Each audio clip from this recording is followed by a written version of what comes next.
Porque la idea es que nos vayamos acostumbrando que los hijos se van a comprar, los seres humanos se van a comprar, es decir, una esclavitud. Vamos a la siguiente. De construir la educación, vamos a la siguiente. Es decir, que los niños se expresen libremente. Esto es lo que decía el mismo, también lo señalaba 15. Uno de los derechos esenciales es expresarse a sí mismo sexualmente, probablemente entre ellos en un principio, pero también con adultos. Si es que el niño quiere, no hay problema. El problema es, entre comillas, que lo hagan contra su voluntad, que lo fuercen. Pero si no lo fuerzan, ¿por qué se va a impedir? Vamos a la siguiente. Es lo que señalaba 15 y vamos a la siguiente. Y entonces ya existen una serie de personajes en universidades afamadas del primer mundo que sostienen que la pedofilia es una orientación sexual y que abogan por que se retire de la clasificación internacional de enfermedades. Vamos a la siguiente. Y ya existen movimientos políticos que plantean que se retire cualquier restricción o penalidad a estos delitos. Vamos a la siguiente.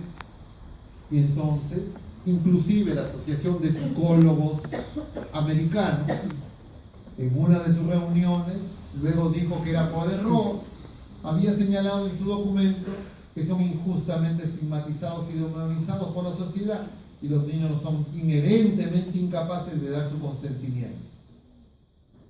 Es decir, no tienen que ser adultos. Y por supuesto los padres no pueden restringir nada de esas cosas.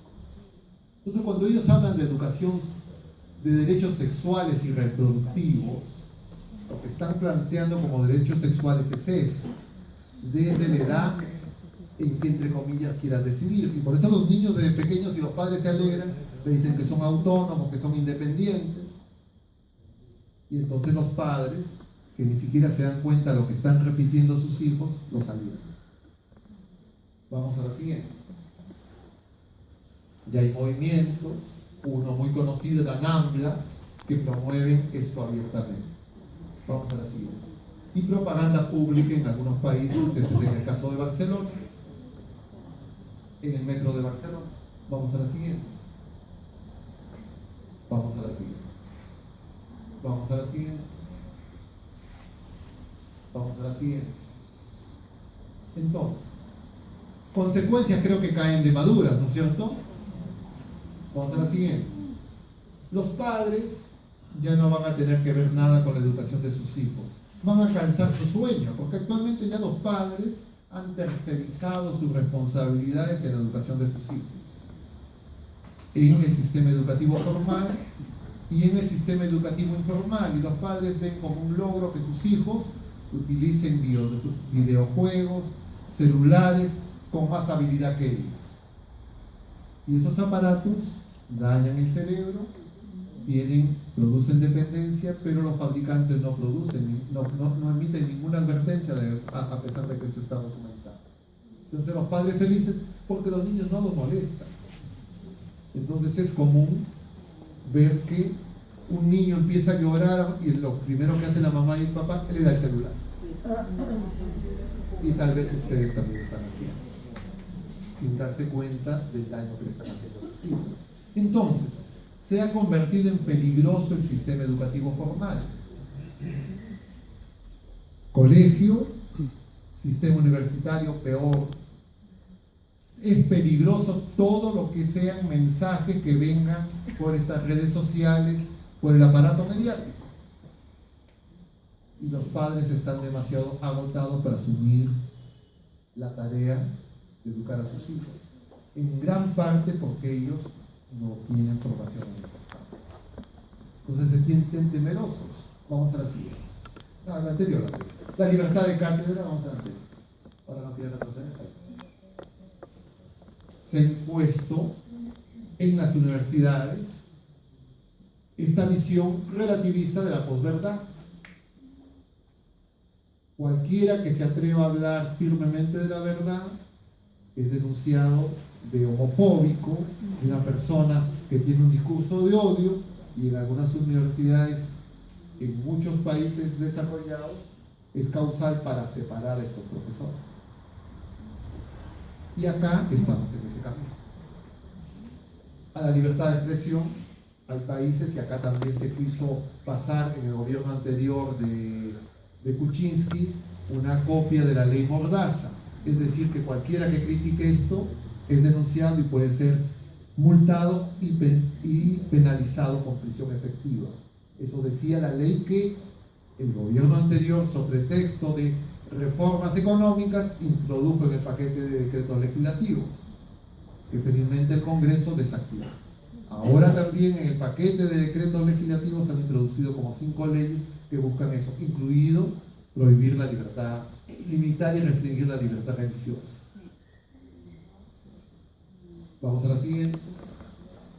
A la libertad de información, ya está eso plenamente vigente. Los medios de comunicación, si alguien quiere hablar de estas cosas, no le van a dar cobertura, y lo que van a dar cobertura es a una visión como la que vemos todos los días.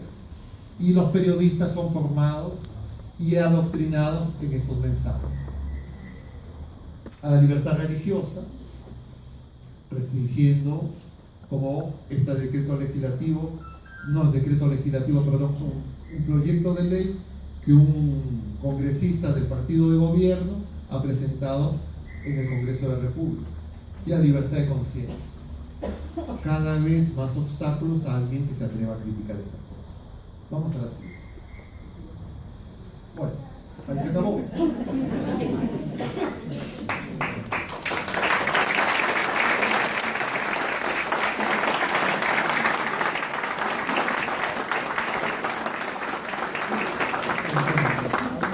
Yo no sé si hay tiempo para algunas preguntas. ¿Sí hay tiempo? ¿O no hay tiempo? Ya no hay tiempo. Una pregunta, a ver quién. Alguien que represente a todos. La alta responsabilidad es la única pregunta.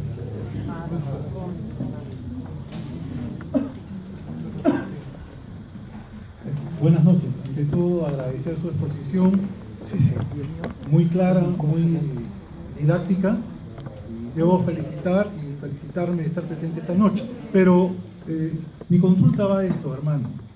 Usted nos hace una reflexión de que esto no es de hoy, viene 500 años atrás, y que de los 60, con la revolución sexual, se fue imponiendo. Y que de alguna manera, evidentemente, yo lo tengo claro, como creo que muchos de los hermanos que estamos esta noche, tratan de destruir la familia, porque la familia es sinónimo de la fe en Cristo, en nuestro Salvador. Pero la iglesia, hermano, lamentablemente recién nos comunica esto, porque la iglesia también tenía el método del ritmo. Usted habla de los anticonceptivos, como esta confusión del maligno trata de acabar con la fe y con el amor, entendido de la forma cristiana. Pero también para regular la famosa, entre comillas, paternidad responsable, la iglesia, le vuelvo a repetir, hablaba del método del ritmo, ¿no?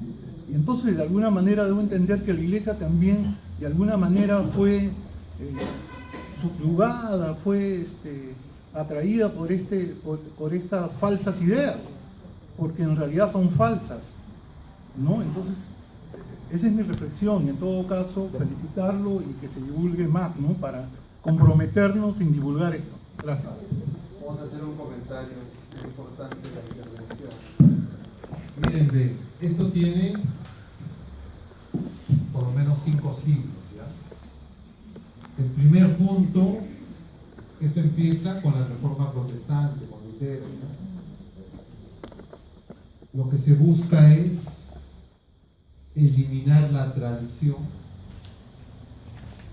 entre comillas, solo el dato positivo, solo escritura,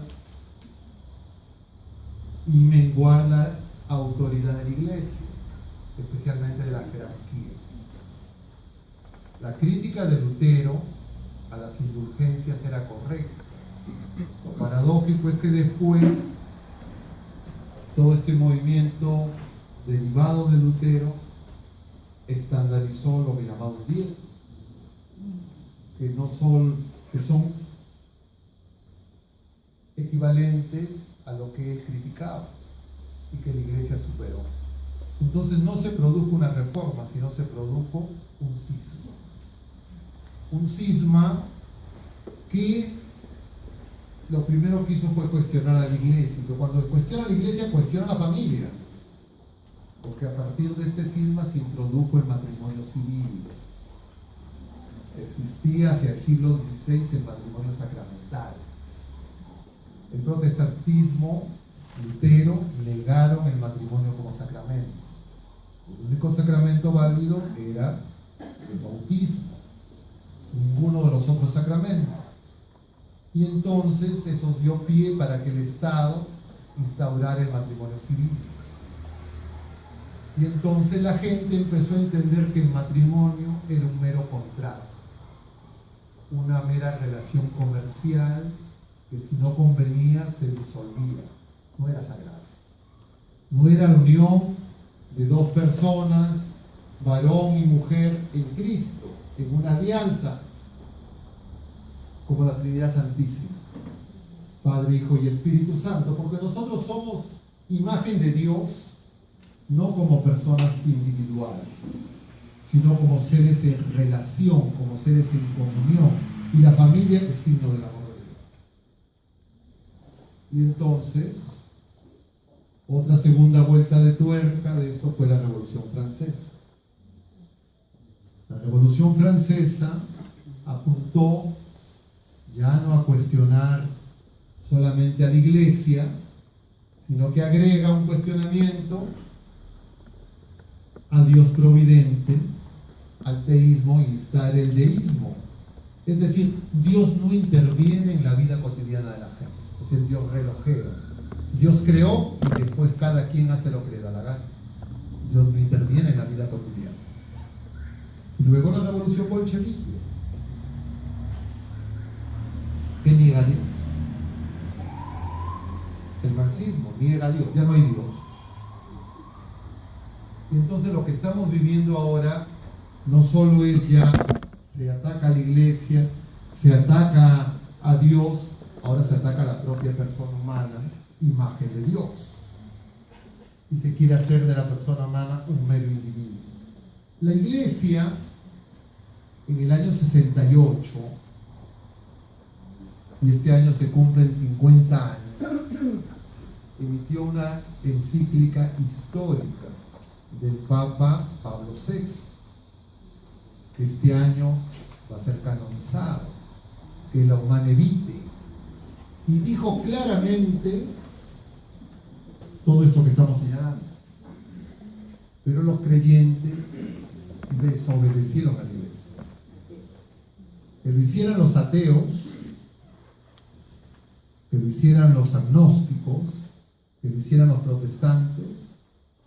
Bueno, entonces la gente, los creyentes católicos, desobedecieron a la jerarquía y dijeron: mire, en estos asuntos la iglesia no tiene nada que ver. ¿Qué puede saber los curas? ¿Qué puede saber el Papa? ¿Qué puede meterse en esas cosas? Lo que querían era, entre comillas, como decía la filósofa peruana Susi Díaz, vivir la vida. Y entonces nosotros tenemos que darnos cuenta que la iglesia somos todos los bautizados. Eso ya lo había señalado con claridad el Concilio Vaticano II. Y la iglesia, con visión profética, anticipó esos problemas. Cuando el Papa emitió esta encíclica, fue duramente criticado, dentro y fuera de la iglesia. Fue aislado. Un cargamontón como nunca se ha visto contra un Papa. Un irrespeto increíble. Y el Papa se mantuvo firme. El Papa San Juan Pablo II emitió una segunda encíclica el año 95, si no me equivoco, 95-98, que fue la Evangelium Vitae. Además de la Familiaris Consortio, justamente señalando el problema y el peligro. Pero nuevamente los creyentes, viviendo en realidad con una fe nominal, ofrecían más libaciones, más sacrificios y más entrega por el dinero y por su trabajo que a Dios. Entonces, si nosotros queremos renovar la fe, tenemos que tener claro, empezando por nosotros, cómo tenemos que convertirnos. Porque mucha gente cree que basta pertenecer a un grupo parroquial, basta pertenecer a un grupo, a algún movimiento, ir a misa los domingos y participar de alguna reunión, pero no somos realmente testimonio. Y entonces lo que nos decía el Papa, el esplendor de la verdad, el testimonio de la fe de Jesucristo no se produce. Y entonces hay un oscurecimiento en la fe porque no hay testimonio. Y entonces por eso el enemigo sigue avanzando. El Papa Benedicto, con mucha lucidez, emite esos documentos magisteriales, los que les he mencionado, Deus Caritas Es, este Salvi, la encíclica en común con el Papa Francisco ya después de la renuncia y después en el año de la fe, que es sobre la fe, donde nos advierte claramente lo que está pasando. Pero el problema es que nosotros no los conocemos, no los leemos, no los estudiamos, y entonces creemos que la iglesia no nos está hablando. Pero yo diría, la única institución que ha advertido al mundo sobre este peligro es la iglesia. Pero la iglesia ya no tiene el poder temporal que tenía en la época de la cristiandad. Es decir, cuando el Estado y las instituciones públicas asumían la visión cristiana. Ahora estamos en una visión atea, por eso les decía la importancia de estos filósofos de la sospecha. De alguna manera nosotros, y por eso el Papa San Juan Pablo llamaba a Latinoamérica el continente de la esperanza, nosotros todavía estamos siendo atacados un tanto tardíamente. Y entonces nosotros ya podemos saber a dónde apunta lo que se está proponiendo. Y entonces nosotros ya con plena información, porque cuando el Papa Pablo VI emitió el Humane Vitae, no se tenía todavía la evidencia documental y científica de que estos anticonceptivos eran abortivos. Ahora sabemos, reconocidos por los propios fabricantes, que son abortivos. Es decir, toda persona que use estos productos, lo más probable es que esté asesinando a sus hijos. Y entonces, ya a diferencia de lo que era el año 68, pero hoy inclusive los creyentes actualmente no confiesan esos pecados. A las personas que acuden a la confesión hay que arrancarles ese pecado, porque lo han sacado de su registro de fe. Por eso se habla de la nueva evangelización. ¿Y la nueva evangelización qué significa? Es evangelizar a los creyentes practicantes, a los creyentes no practicantes y a los no creyentes. Es decir, todos nosotros sin excepción. Estamos, como dice el Papa Benedicto, en una era neopagana. No es diferente la situación, pero tenemos que despertar. El Papa Francisco, en sus encíclicas, siguiendo el magisterio del Papa Benedicto, está tratando de recuperar la visión del amor. El Papa San Juan Pablo II, durante sus catequesis de los miércoles, durante 2 años seguidos, habló justamente lo que se estaba produciendo con esta perversidad de manosear la afectividad y la sexualidad, que luego se recopilaron con un texto que se llama la teología del cuerpo. Porque ¿qué es lo que se ha hecho? No solo se ha producido una ruptura entre eros y ágape, sino además la persona humana ha sido rota. Y entonces cuerpo, alma y espíritu están separados de manera práctica en las costumbres de la gente. Entonces la gente cree que el cuerpo es como una casaca, como unas zapatillas, como un par de zapatos que puede usar sin consecuencias. Pero yo cuando uso mi cuerpo para lo que me da la gana, para satisfacer mi deseo, mi gusto, yo en realidad me estoy cosificando y estoy cosificando a los demás. Porque las personas no somos cosas. Y yo las cosas las uso. Las cosas las consumo. Cuando ya no las quiero, las dejo o las desecho. Y entonces nosotros y las nuevas generaciones, cuando tienen esa práctica desordenada de la afectividad y de la sexualidad, nos estamos haciendo cosas. Nos estamos haciendo mercancía. Eso es lo grave. Yo confieso, yo soy sacerdote joven, ¿me creen eso o no? Se ríen ustedes. Soy sacerdote joven, yo tengo 5 años de sacerdote. Yo no digo que soy joven de edad, soy sacerdote joven. Y entonces yo confieso. Y entonces yo he descubierto en la confesión y conversando con las personas, lo que para mí era al principio una intuición de observador del mundo contemporáneo, y no les voy a preguntar nuevamente a ustedes, pero ya varias décadas, la gente cree, los jóvenes creen que pueden tener 2, 3, 4, 5, 6, 10 enamoradas y que eso no les afecta. Y tal vez la mayoría de ustedes han hecho eso. Y creen que eso no tiene consecuencias, porque se nos ha dicho que eso es lo normal. Pero cuando 2 jóvenes o 2 niños, yo les pregunto cuando vienen a los jóvenes, los niños, ¿y tú tienes enamorado? Sí. ¿Y tú crees que eso está bien? Sí, no hay problema. Y tú te vas a casar con esa persona. ¿Tú la amas? No. ¿No has pensado en casarte? No. ¿Y entonces para qué estás con esa persona?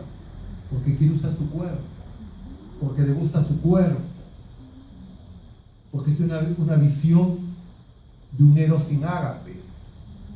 Y entonces esos niños y esos jóvenes, muchas veces alentados por los padres, porque los padres dicen, no, yo que esté mejor bajo mi supervisión, entonces esos niños y esos jóvenes se incapacitan para amar como Dios nos ama. Entonces cuando se casen, va a decir, ya no me gusta, ya no siento, me equivoqué. No hay entrega, no hay donación, no hay sacrificio. Y como tienen pocos hijos, los hijos son don de Dios para que los padres descubran lo que es el amor ágape. Porque el amor que se tienen los novios cuando se casan es mayormente un amor eros. Lleva cuentas, como dice San Pablo en la carta a los Corintios, primera carta a los Corintios, capítulo 13. Se molestan, se resienten, sienten que dan mucho o que reciben poco, sacan cuentas. Ese amor no dura. El amor que dura, el amor que puede sobrellevar las pruebas, es el amor íntegro, ágape y eros. Y entonces, ese es un pecado contra la castidad, que la gente no confiesa. Porque mucha gente ya se acostumbró a ver pornografía. ¿De acuerdo? Entonces, yo podría lavarme las manos y decir, porque yo he sido durante gran parte de mi vida una persona que estaba dedicada a mi trabajo, a mi éxito profesional porque yo creía que era buena gente y sabía mucho y hacía el bien, y yo vivía lejos de la iglesia. Iba a misa de vez en cuando, y yo decía, no mato ni robo, ¿para qué me voy a confesar? ¿Para qué? Yo soy bueno, mejor que el cura. ¿Para qué me voy a confesar ante un cura pecador? Por gracia de Dios el Señor hizo que me dé cuenta.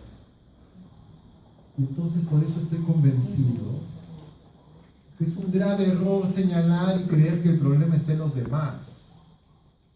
El problema está en nosotros. Porque si nosotros tuviéramos verdaderamente fe, así nos soltaran toneladas de basura, nosotros cambiaríamos esa basura. Pero nosotros nos hemos adecuado al mundo, hemos dejado de ser levadura, hemos dejado de ser luz.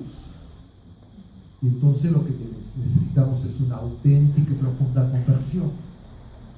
Si es que realmente tenemos fe, y si no nos queremos llevar sorpresas el día del juicio, porque de repente estamos caminando muy contentos creyendo que somos buenos, que hacemos el bien, y no nos damos cuenta de la omisión y de la grave falla que estamos teniendo. Entonces, más que echarle la culpa a la jerarquía, yo diría, necesitamos conversión. No hay que asustarse, porque claro, cuando uno ve el poder que hay detrás de esta propuesta que es satánica,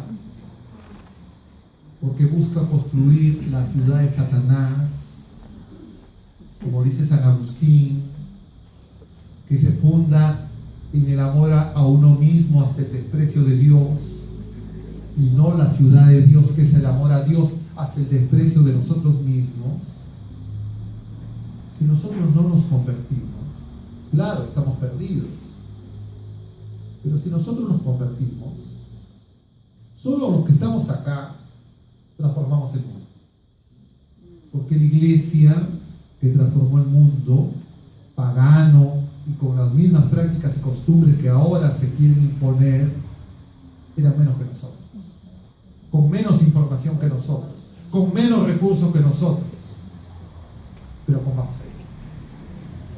Ese es el problema de fe. El problema es nuestro. ¿Qué es lo que tenemos que hacer? ¿Qué tendríamos que hacer al salir de acá? Informar, ver que necesitamos ser evangelizados nosotros mismos, que necesitamos convertirnos. Y es cierto, nos enfrentamos a Goliat. Somos más pequeños que David, pero Goliat no venció, porque nosotros estamos con el Todopoderoso y nosotros hemos perdido la fe. Somos como esas iglesias de las que nos habla el libro del Apocalipsis. Hemos perdido el amor primero.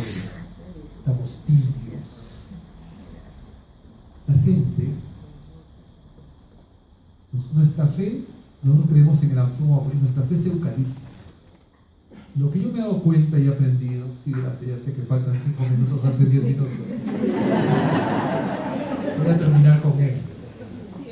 La gente, lo que yo creo, lo que he visto, y tal vez sea mi propio testimonio personal, la gente va a misa y sale igual que lo que entró. Nosotros en la misa, cuando nos confesamos, comulgamos, somos uno en Cristo. Él en nosotros y nosotros en Él. Somos poderosos. Pero ¿qué ocurre? Ese tesoro que recibimos en la misa, en pocos segundos lo perdemos. Y el domingo siguiente, cuando vamos a misa, estamos igual que cuando fuimos la vez anterior. No crecemos. ¿Y por qué perdemos ese tesoro? Porque andamos distraídos. Y entonces no podemos vencer el pecado. Y nos hemos acostumbrado a pecar en lo mismo. Y entonces las personas se confiesan de los mismos pecados años tras años. Y creen que eso no es ninguna enfermedad espiritual. No es así. Porque cuando yo vuelvo a pecar en lo mismo, yo estoy diciendo, Dios no puede conmigo. La muerte de Cristo y la redención no funciona en mí. Dios no tiene poder. Y entrego mi alma a Satanás. Entonces yo necesito convertir. Yo le digo a la gente para que esto se entienda. Ustedes imagínense que salen de su casa con 5 soles un día. Salen distraídos, se suben al Metropolitano, se miran en las lunas del bus, miran a la gente. No se preocupan mayormente si le roban sus 5 soles.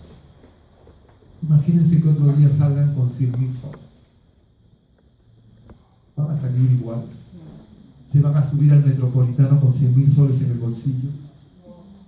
Van a buscar gente que los ayude, van a ir con cuidado, con un tesoro. Nosotros recibimos un tesoro infinito, que es Cristo. Y no tenemos los ojos puestos en el tesoro.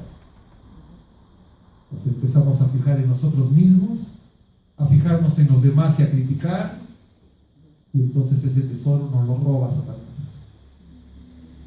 Vuelvo a la misa siguiente y ni me acuerdo del evangelio del domingo pasado. Yo le digo a la gente que va a misa.